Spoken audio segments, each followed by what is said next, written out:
ทำเยอะๆจะได้จอยน้องชิงจ้าแดงชิงช่ำ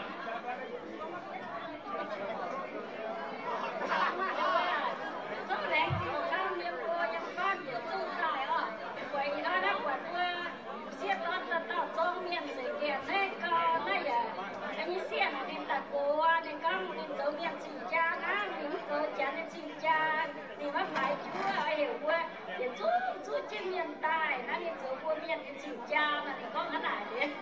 现我做过姑姑的口干带，做面嘛，把两只给我参加不变，那个天天有天天做，这两只我的话做大呀，你导演这部片，你呀，马上就不会了。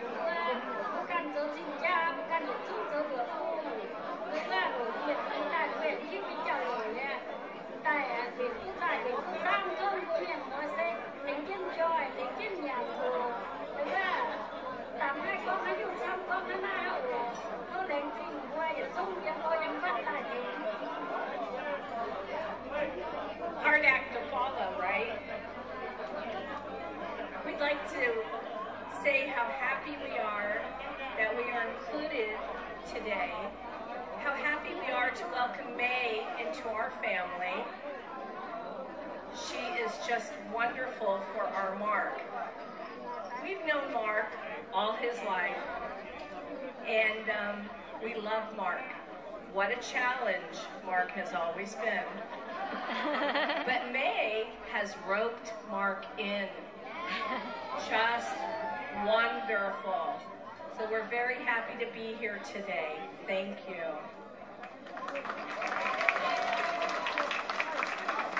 I would also like to thank everybody for including us in this beautiful ceremony.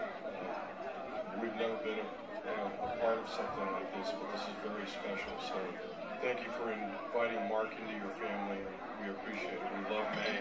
She's great. So thank you.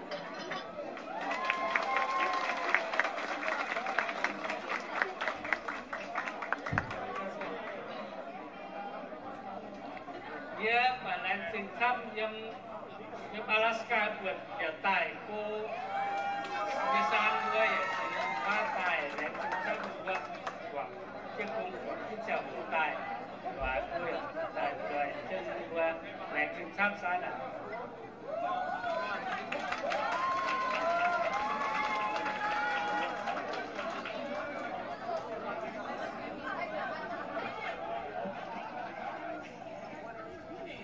Okay, everybody invited to dance in Yikun Tomiano.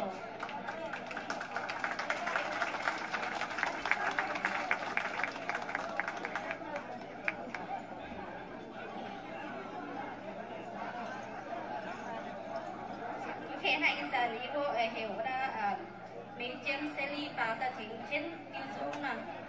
Mấy chém là mấy chém hải. Đi về mai là con cha nào ơi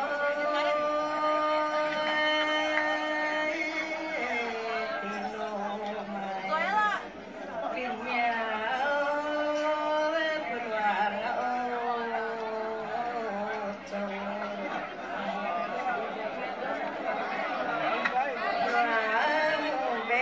bên nhau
chẳng lãng mê giả quăng niềm duyên thế ôi